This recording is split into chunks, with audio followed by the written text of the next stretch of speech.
Episode 8 of the Amazing Digital Circus was everything that I wanted it to be and then some.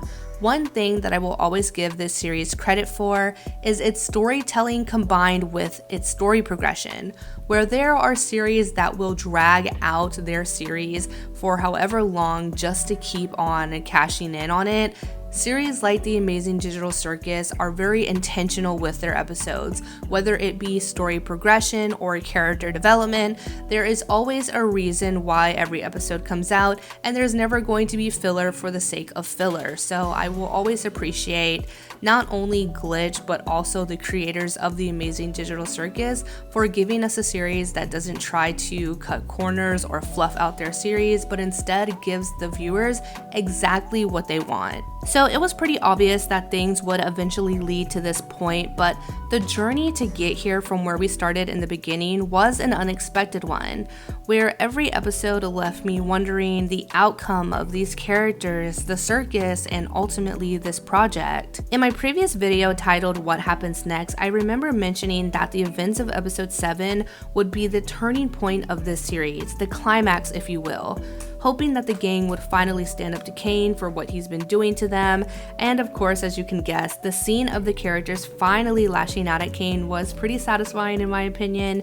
But with the reactions of the characters, I guessed that Kane would end up malfunctioning of some sort in episode 8, and I was right. Based on what we've seen throughout these episodes, the pushback from the characters is part of Kane's greatest weakness, which could be boiled down to not doing a good job, if we wanted to put it in simple terms, but there is definitely more here to unpack. So with all of that being said, let's dive into episode 8 with my questions, theories, comments, and concerns. The opening sequence has to be one of the most important pieces of information we're given this episode. The red dot is what I'm assuming to be Kane, the original program. We then see this AI being quote-unquote fed information in the form of images.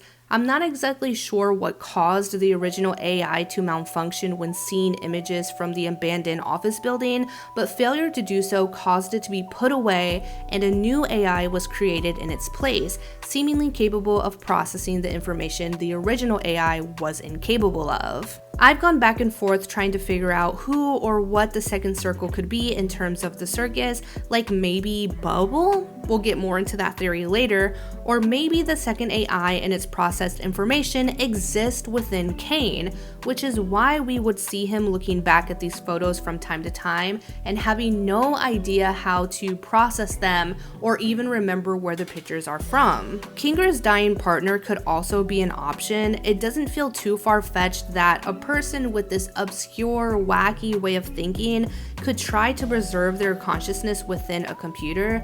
This is a theme that we have seen explored in media several times before, so I'm not against ruling that out completely. Kane himself is something that I'm most curious about. Just how much does this AI know? Or could he have additional programming added that Kinger and the rest of the team is unaware of? I'm hoping that episode 9 will dive more into the past, back when Kane was created and the original intentions for this game that they're in and for the AI itself. This opening sequence gave us a lot, but it also opened the doors to a lot of questions I now have that I'm really hoping get solved in episode 9. I really did like the decision to start this episode off with a flashback. I'm really hoping that this is something that they adopt from this episode and implement with episode 9, but the flashback to Kinger's first moments in the circus was amazingly haunting. The characters not even being able to remember their own names breaks my heart every time it happens. It's one thing to put them in bodies that they didn't choose, even though we do find out that their bodies are based off of their mind files according to Kane, but taking their names, their last piece of identification, it just feels like an overkill. In this flashback, we're also introduced to Kinger's wife, Queenie, something that I have been so excited to see, and she's a literal black queen. We love that for Kinger. We're also given a look at another group of characters that include Kinger's partner, Scratch. Now, I'm pretty curious about these characters, and if if they could possibly be the team that also worked on Cain, or maybe they're just playtesters, which would be a little bit more boring, but understandable. I will say that this made Ragatha's first appearance even more confusing. How did she get in this situation? Because the line, "Hello, guys," alludes to the fact that there were multiple people with her when she put that headset on. Why aren't the other people in the circus with Ragatha? We see that groups of people can join the circus all together, example being Kinger and his group, but why was Ragatha here alone? It also leaves me to wonder, are there several locations where people are playing this game, or if all of our characters are from the same town? Goodness, I feel like I have so many questions after watching this episode, more than I've had throughout this entire series. I need to know everything. Now, before moving on, something that I want to point out that I thought was rather wholesome was seeing Kinger comforting Ragatha in the same reassuring positivity that we'll end up seeing her use on Pomni in episode 1. Another callback to episode 1 I saw in this episode was with Pomni looking at herself in the mirror. The thing is, with the series coming to a close, it's really nice to see some reminders just to see how far we've gone on this Amazing Digital Circus journey, starting with the mirror look, ending with the mirror look, starting with positivity, and seeing that those acts of reassurance being a reoccurring theme. I don't know, there's just something wholesome about it. I don't know, I'm being a sap. If I had to title this scene, it would be titled The Aftermath. This is how our characters are feeling after being faced with deception. There are so many different emotions going on right now, with Jax appearing to be concerned with the feelings of the others, but still coming off as avoidant, of course. Zubul releasing some much understanded anger and frustration about the idea of leaving their dreams behind. And I have to say that the vulnerability and emotions in this episode were insane. This scene of Zubul was one of my favorites in this entire episode. From her eyes swelling up with tears, to just seeing this character who comes off as rugged and hard-shelled, seeing her exterior crack and the vulnerability just seep out. The hug from Gangle that we all wanted to give her.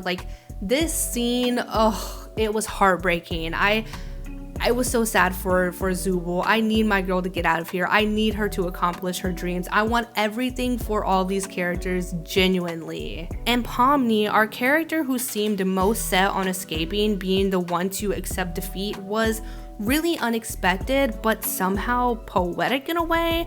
Sometimes the best way to survive a situation is learning to adapt, and sometimes adapting doesn't always mean escaping, but just finding the best way to survive that situation.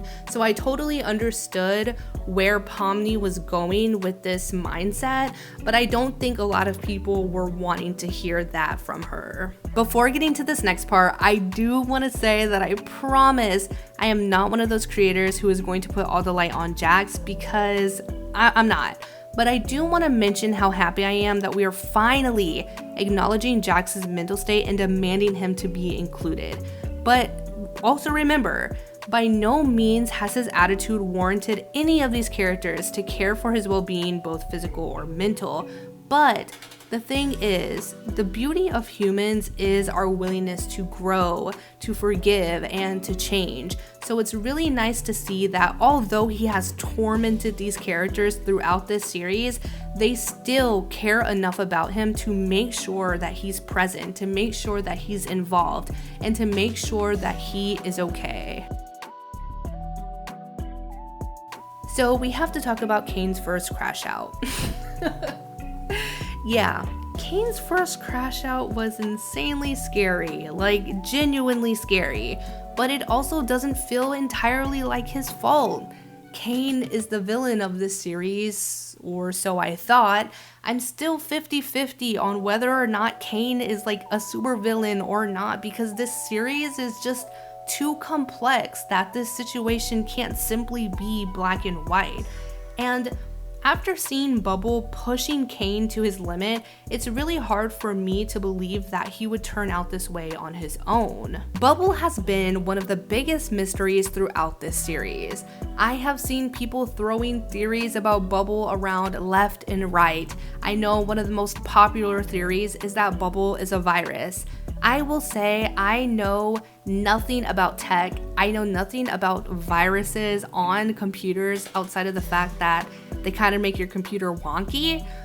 I don't know what to look for that would even indicate whether or not Bubble is a virus. So I have never watched those theories because I don't know, it just never called me in that way. I've never believed that Bubble could be or ever was a virus. My main question surrounding Bubble is whether or not they are friend or foe. My boyfriend pointed out some similarities between the colors of the circles in the beginning of the episode with Kane and Bubble, possibly signifying that Bubble could be the AI created to replace Kane. What do we think? Because we also get the very heavy line, "You were the lesser of the two," delivered by Bubble, which feels just too hurtful to come from a witty sidekick. Like, Bubble is coming off as very angry, having some sort of built up hatred of just resentment towards Kane. Like, this can't simply be a computer virus, right? Like, this feels so much more dark than a computer virus. Something about it feels human. I don't know, y'all. This whole is Bubble evil? Like, this character continuously glitching and being distorted throughout this series has always rubbed me the wrong way, along with seeing Kane and Bubble on the computer screen while Kinger is trying to like temporarily turn off Kane. It gives me that same uneasy feeling. Like, why is Bubble there? I understand why Kane would be there, but why is Bubble there too? Y'all, I can't quite explain how, but I feel like Bubble has a larger role in all of this. All will be revealed in episode 9, I'm hoping. Now we talk about the I am God moment. Goodness, was it chilling. And honestly, it was pretty unexpected coming from this character.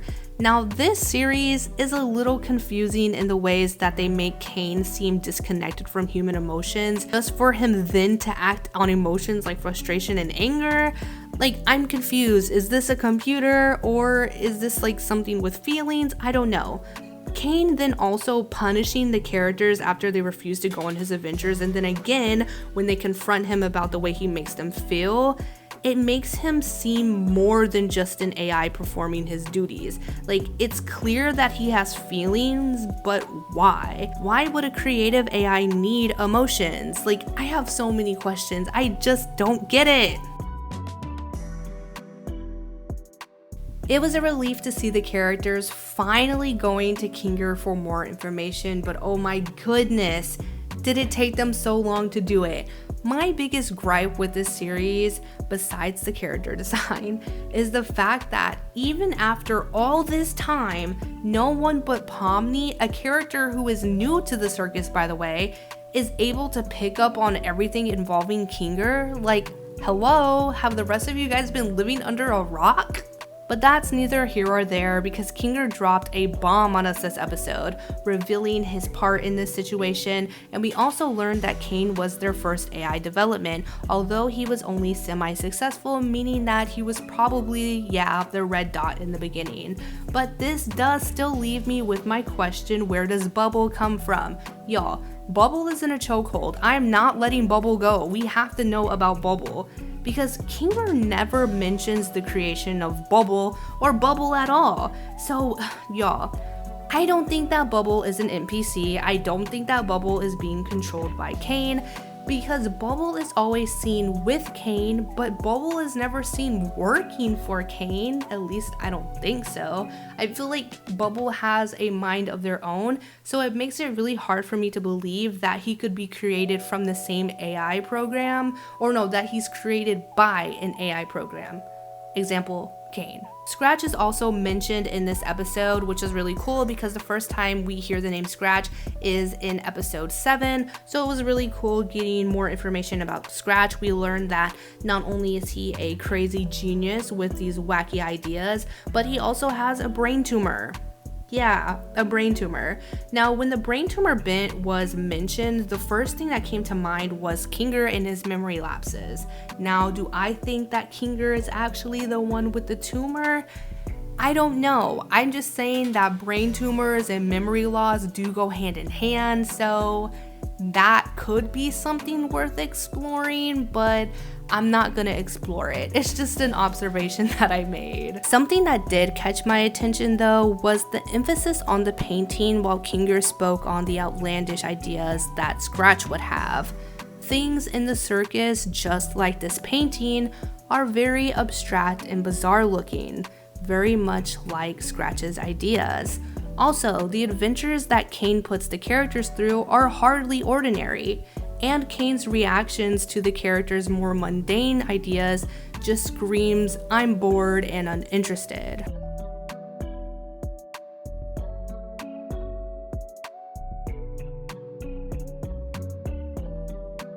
Kinger also revealing that the characters have the ability to conjure things was really interesting. When we saw him conjure up the butterfly for Ragatha in episode 6, I thought that it could have been tied to his role in creating the circus.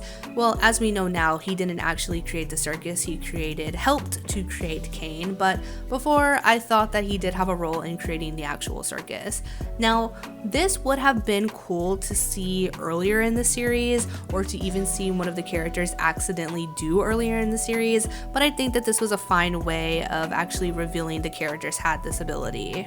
Adding on to that, Kinger hacking the mainframe was one of the most stressful scenes of this entire episode because I felt that at any moment, Kinger was gonna just suddenly forget what he was doing and everyone was gonna get caught. But it was really cool being able to finally see him in his element because I remember Jax saying in episode 6 that Kinger was the crazy one. And no, he's not the crazy one. He's our little tech nerd and I love that for him. I did try figuring out what was going on the computer screen, but I'm not good with this stuff. As I stated before, like, I know nothing about tech. So when all of this was popping up, I was looking at my TV like, yeah.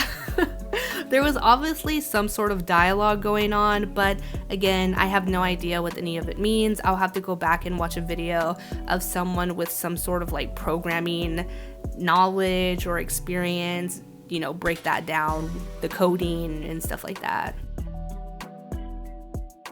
Now, before ending this video, there are a couple things that I have to touch on, of course, like the nightmare sequence. Kane has completely lost it and he's lashing out on these characters. He throws them into these nightmare sequences that are really heartbreaking to watch.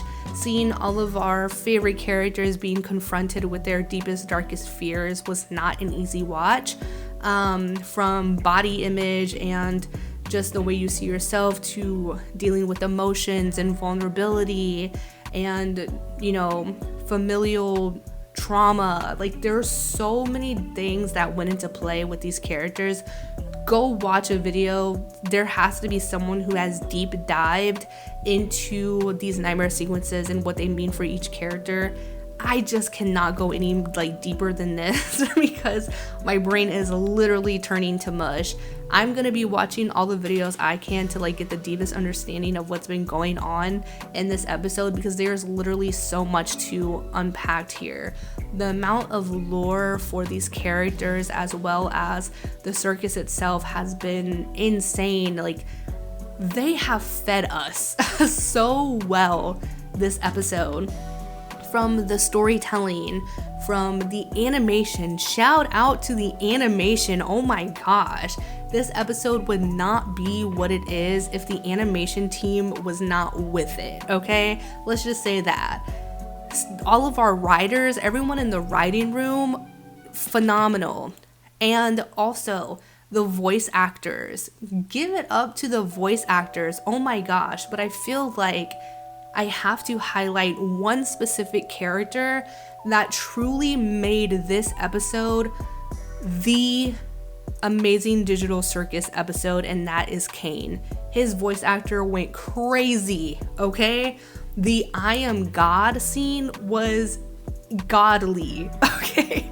It was godly. Cain was the star of the show in this episode, I have to say. His death, I have already been seeing people in comment sections saying that, what? Like, there's no way that they're gonna kill Cain like that. Like, they can't kill Cain like that. Like, his death, it was so simple, so quick. So, you know, I think people are forgetting that Cain is not a human. Cain isn't a human. He's not gonna have a falling on the ground, arm reaching out to the sky sort of death. Like, he's literally an AI. He's a program. He's code. He's numbers. He's letters. Like, this isn't a human being with flesh and blood, you know? So I feel like the way that they killed his character off, if he is truly killed off, because I honestly feel like we're going to need him if we want these characters out. But if this is the way that they decided to get rid of his character, I'm not mad at it. I think that Cain showed his ass, you know, this last episode, and he showed us why he is the face of this series, why he is running the show, because this man, from the tone changes to the musical number to the crash outs, Cain was magnificent this episode, I have to say. Like, goodness gracious, this episode was just so good.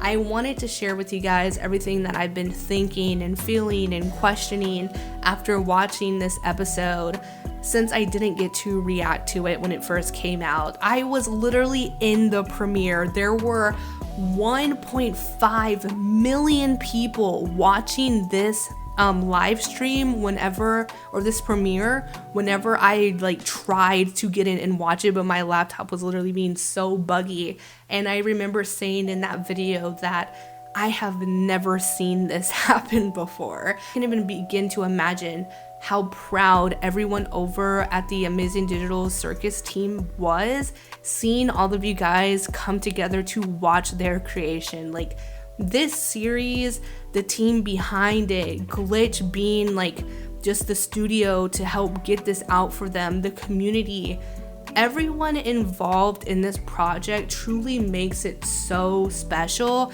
It's gonna be really sad to see this series end, but goodness, has it been like a really, really, really cool journey. But with all that being said, I'm finally done yapping. If you guys haven't already checked out this episode, I hope that you have, because I pretty much spoiled the entire episode. But if you haven't, go watch it. It will be linked in the description down below. And if you have seen it, go watch it again, because why not? And if you liked this video, be sure to like it, subscribe to my channel, and turn on notifications so you never miss a video in the future.